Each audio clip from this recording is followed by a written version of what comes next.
Olá, meus queridos alunos de Direito, Metodologia Trabalho Científico Aplicada, lá do nosso Centro Universitário Assunção, Unify, e essa é a nossa última videoaula a ser gravada. Ela vai tratar de um assunto muito importante, ou seja, nela eu vou tratar de um assunto muito importante para vocês.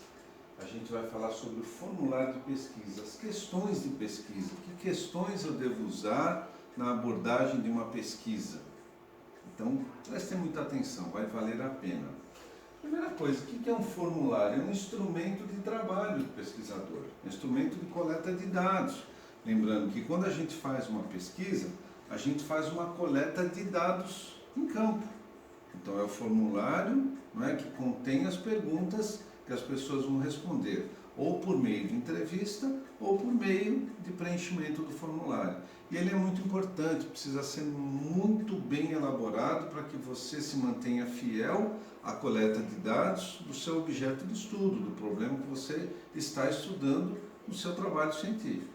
Então, veja bem, o formulário de pesquisa é um instrumento de trabalho do pesquisador e é utilizado nas pesquisas de campo. Ele deve conter perguntas, questões ordenadas de maneira sucessiva, porque há um encadeamento lógico na construção da pesquisa que você vai fazer. Então isso é muito importante, não é? Então tem que ter uma ordem de questionamento, na qual se possa coletar os dados necessários relacionados aos objetivos do estudo científico em questão.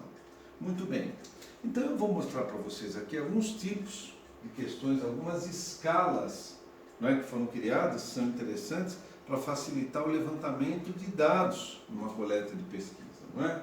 Então, primeiro, tipo de pergunta dicotômicas. Então, olha, questão com duas respostas possíveis, sim ou não. Então, olha um exemplo. Ao planejar uma viagem, você consulta uma agência de viagem, sim ou não? Então, isso é muito importante, não é? Sim ou não.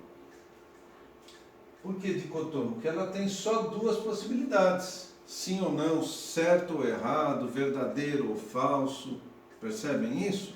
Então depende do seu objeto de pesquisa. De múltipla escolha, então não é mais dicotômica, não me dá só duas possibilidades. Então olha, questão com 3 ou mais respostas possíveis.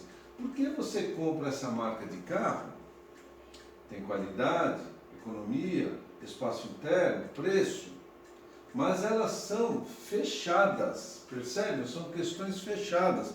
Elas não me dão possibilidades de justificativa de quem responde, do respondente. Outro tipo, a escala Likert. O entrevistado demonstra o quanto concorda ou discorda. Olha que interessante. Nossos vendedores atendem melhor do que os dos concorrentes. É uma afirmação. Discordo completamente, discordo, nem concordo, nem discordo, então a pessoa não sabe o que responde, né? Concordo e concordo plenamente. Então, olhem a variação que tem, por isso que é uma escala, ela é gradativa. Outro tipo, a escala de importância, não é? Escala que avalia a importância de alguns atributos, varia sem importância a extremamente importante. Então, olha, você considera o acabamento interno dos nossos veículos? Imagina uma pesquisa assim: nada importante, não muito importante, razoavelmente importante, muito importante ou extremamente importante. Então ela vai do nada importante ao extremamente importante. Outra forma de gradação, né? A escala de gradação, escala que avalia certos atributos, varia de fracos a excelentes. Então, o serviço dos nossos garçons imagine uma lanchonete, um restaurante fazendo a pesquisa. Fraco, razoável, bom, muito bom, excelente. Então dá uma gradação de importância. Olha que interessante. É muito parecido com a escala de importância, não é? A escala de intenção de compra. Escala que descreve a intenção do entrevistado de comprar um produto. Se nós lançássemos um carro com telefone, você certamente não compraria, provavelmente não compraria, não tenho certeza se compraria, provavelmente compraria, certamente compraria. Esse tipo de pesquisa, percebam, ele é muito utilizado no marketing. O marketing usa muito isso para entender o comportamento do consumidor. você coloca a pergunta e a gradação, a escala, não é? As respostas que você precisa colocar aqui, dependendo do objetivo do seu estudo, dos objetivos específicos e gerais do seu estudo. Lembrem-se lá do projeto mais uma vez. Então, por que são questões fechadas? Porque elas não me dão a oportunidade de justificativa. São estudos dirigidos que eu faço, ok? Eu uso essas questões em perguntas, em estudos qualitativos e quantitativos, porque me permite entender a intenção, não é, pela análise, pelas respostas, e quantificar quantos responderam cada tipo de resposta, cada tipo de escolha. Agora, as questões abertas, elas são interessantes, né? Porque, olha, ela pode ser desestruturada, associação de palavras, ou completar sentença. Então, veja que interessante, é desestruturada. Questão que o entrevistado pode responder de várias formas, por isso que ela é desestruturada. Então, um exemplo, é totalmente aberta. Qual é a sua opinião sobre nossos veículos? Então, o entrevistado está livre, o pesquisador está livre para dizer a opinião dele.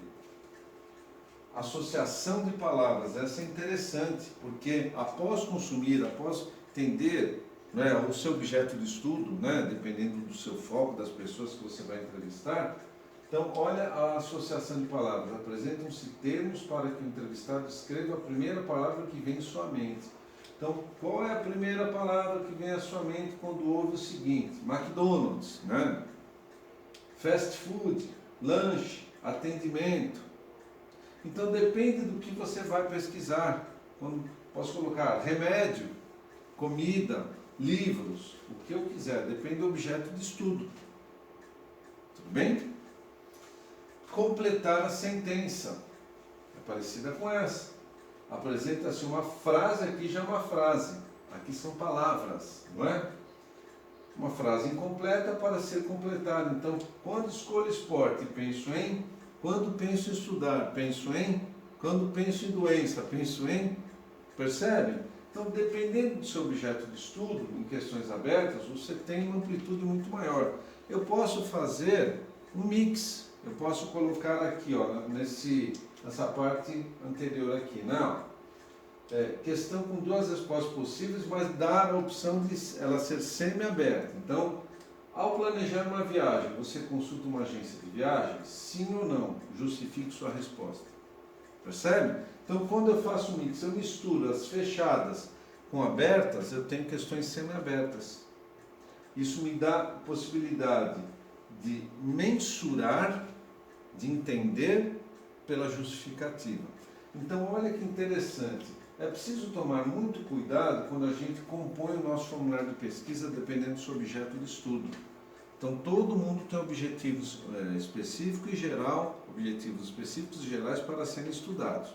Depende do seu tema, do seu assunto, da sua metodologia, do campo de pesquisa, né, de forma geral, do que você quer descobrir ou verificar de algum fato científico. Então, isso é muito importante. A elaboração do formulário é o que permite, o formulário é um instrumento que trará a você as respostas necessárias para responder um problema de pesquisa, confirmar, refutar ou não confirmar as hipóteses do estudo científico. Então, são as perguntas com esses planejamentos apresentados aqui que vão fazer com que você entenda o seu objeto de estudo especificamente e tire dali de um campo de pesquisa, de pessoas entrevistadas, de um ambiente de pessoas, de empresas, etc., seja lá onde for que você vai buscar respostas para o seu estudo, que você consiga fechar o seu estudo, entender, quantificar um fato estudado. Então, o formulário de pesquisa é muito importante nesse momento. Normalmente, num formulário de pesquisa, precisa da ajuda do seu professor orientador se você está em iniciação científica, para formular isso. Isso vai te dar base, experiência, para depois de formado ter condições de montar, né, essas escalas de pesquisa com formulários para realizar estudos científicos. Muito obrigado, bons estudos.